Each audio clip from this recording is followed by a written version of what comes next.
Hello, and today I want to break down in agonizing detail the absolute catastrophe that's unfolded in the skies over the Middle East between February and April of 2026. And I don't mean a catastrophe in the sense that someone entirely lost the war, but rather the total, humiliating collapse of the doctrine of absolute American air supremacy. For the last 30 decades, we've been conditioned to view the US Air Force as this ultimate, untouchable sledgehammer. They fly in, they knock out the radars, loiter over the battlefield with impunity, and bomb the enemy back to the Stone Age, while losing maybe one or two jets to mechanical failures. But the recent conflict with Iran proved that this era is officially dead. In just a month and a half, the Americans lost billions of dollars in elite hardware, crashing headfirst into a new reality where exquisite, overpriced toys are systematically dismantled by dirt cheap weapons, and where billion-dollar Hollywood-style special operations get defeated by a literal mod. Let's start with something nobody really thinks about when they imagine an air war. Modern aviation doesn't work without brains and without gas. The brain of any American air campaign is the Airborne Warning and Control System, or AWACS, specifically the Boeing E-3 Sentry. To give you some context, this is a massive passenger airliner with a gigantic rotating radar strapped to its back. This thing costs north of $700 million.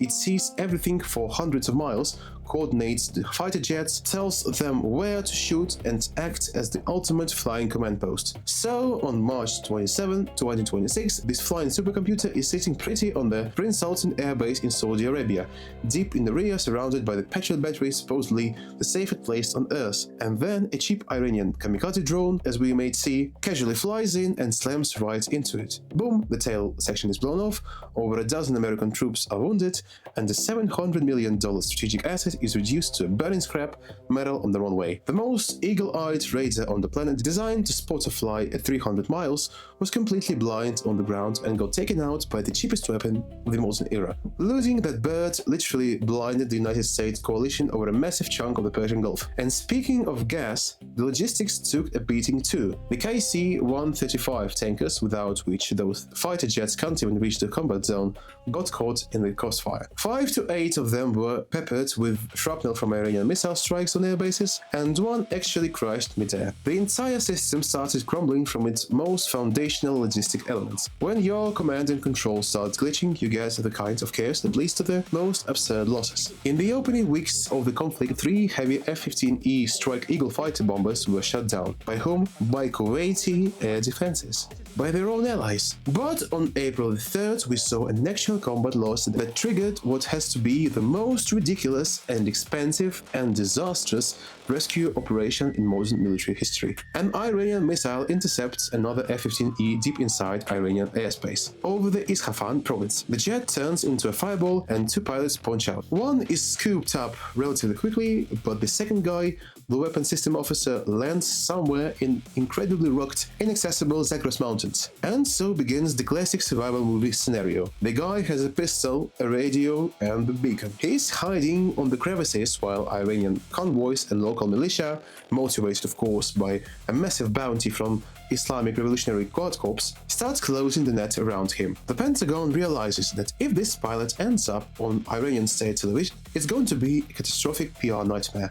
So they decide to go all in, pulling on out the sci-fi level tech to find him. To locate one single human being in the endless Zagros Mountains, the CIA deploys a highly classified system called Ghost Murmur for the first time in live field environment. This is not your standard thermal camera or something else. This is a next-level quantum magnetometry. Basically, it detects the ultra-faint electromagnetic signals of a human heartbeat from miles away. Their AI filters out the background noises of the Earth, local wildlife, and interference, isolating the unique electromagnetic signature of the pilot's heart. As a CIA source reportedly put it out, it's like picking out a single voice in a stadium, only the stadium is 1,000 square miles of desert. If your heart is beating, we will find you. And this technomagic actually worked. They pinpoint his heartbeat and handed the coordinates over to the Joint Special Operations Command, or JSOC. To pull him out, they assemble the absolute apex predators of the United States military, if we are talking about movies, and I'm pretty much sure that this operation will sooner or later will turn into a movie with an action movie star, or I don't really care. But if we're talking about a movie, of course we cannot ignore a SEAL Team 6, the most legendary PR special force machine in the entire world, I guess. Most of you maybe know that if you are somewhere near SEAL Team 6, of course you have to make a shit tons of tattoos and in the end of the day write a book, hoping that one day it will become a movie. But aside from them, of course, they pulled the legendary Air Force Pararescue Man and the crazy skilled pilots of the 160th Special Operation Aviation Regiment, the Night Stalkers. This armada of 100 elite operators loads up into a heavy MC-130J Commander II transport. These are 4-engine behemoths costing over $100 million a pop, crammed with electronic warfare suites and terrain-following radars. Inside their cavernous cargo hold sits disassembled MH-6 Little Birds,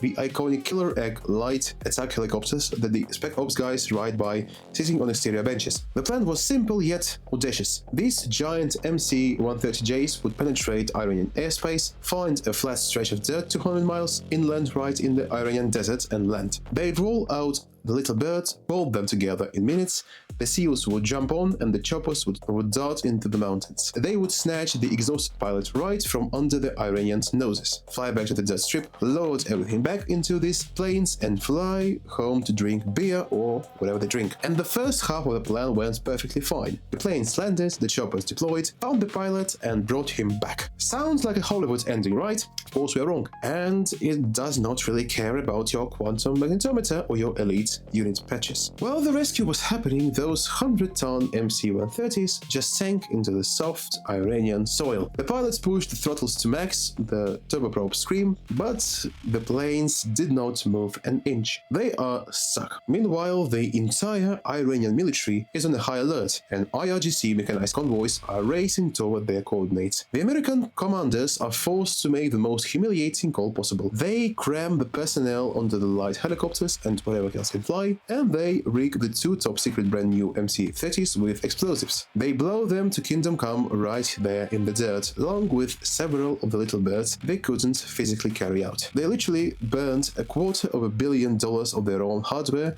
so the Iranians wouldn't guess it. To cover this absolute clusterfuck, they sent in UH-60 Black Hawk helicopters, and that quickly turned into a grim reenactment of Black Hawk Down. Flying low over the desert, they flew right into the wall of anti-aircraft and heavy machine gun fire from Iranian militias. Two Black Hawks got turned into Swiss cheese. Crews were bleeding, hydraulic fluid was spraying everywhere, and by some absolute miracle of engineering, they managed to limp into friendly territory and make emergency crash landings. But the most telling moment, and one that perfectly illustrates the end of the era, was the involvement of the legendary A-10 Warthog in this mess. The Warthog, the titanium bathtub with the giant GAU rotary cannon that makes the famous.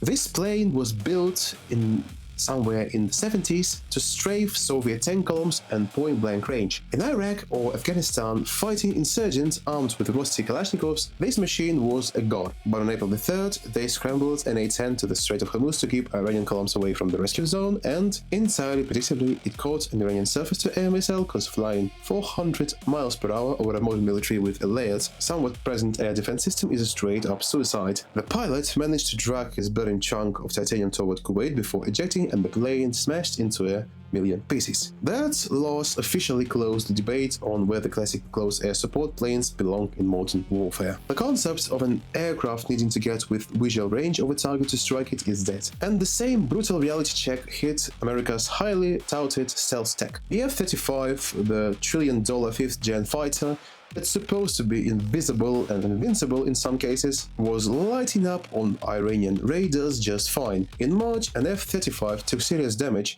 and had to make an emergency landing. By April, a massive scandal erupted when Iran claimed to have shot one down entirely, forcing Western media into this awkward damage control, insisting no, it was just an older F-15, not our shiny new F-35. The mere fact that the invincible stealth fleet couldn't guarantee absolute air supremacy shattered the Pentagon's entire paradigm. And finally, let's talk about what people say, well, you of course should use drones. Of course, Americans did use them, but their Reaper drones were shut down in quite a numbers. The Reaper is a massive aircraft with a 65-foot wingspan that costs around $30 million. It is slow, It's not stealthy and it shines on the radars like a Christmas tree. In just a month and a half, Iran swatted 16 to 18 of these things out of the sky. Turns out flying massive, slow strategic drones over a modern integrated air defense is just as pointless and ruinously expensive as flying manned jets. If we add up all the ruthless mass of this war, a very clear picture emerges. The United States Air Force tried to fight using their odds playbooks. They thought they could overwhelm the enemy with sheer tech, quantum and stealth coatings, with massive cinematic special forces operations. But what actually happened is that they lost the brain of their operation and a shit ton of the aircraft. You might ask, of course, if those aircraft are useless, of course, how did they even pull it off? And the answer is pretty much simple. They used a standoff weapons and the most expensive bomber in the world. We are talking, of course, about the B-2 bomber. That will be a topic for another video if you like to hear what I'm saying. But they bombed the shit out of Iran with Tomahawks, the GBU-57 bombs, and with JASSM missiles. And this proves the concept that was prevalent in our war in Russia and Ukraine war, special military operations and so on and so forth. You are just unable to use this tactical aircraft in the modern war against a somewhat tech-savvy opponent. Of course, Iran is not nearly as technologically advanced in terms of air defense as Russia or Ukraine, but essentially both sides, Ukraine, Russia and US and Israel, are using their aircraft like a big cargo plane to launch their missiles. And that means the death of this middle aviation wing. I think we are not going to see much more 6 or 7 or 8 generation of fighter jets. Maybe we will see something that will be called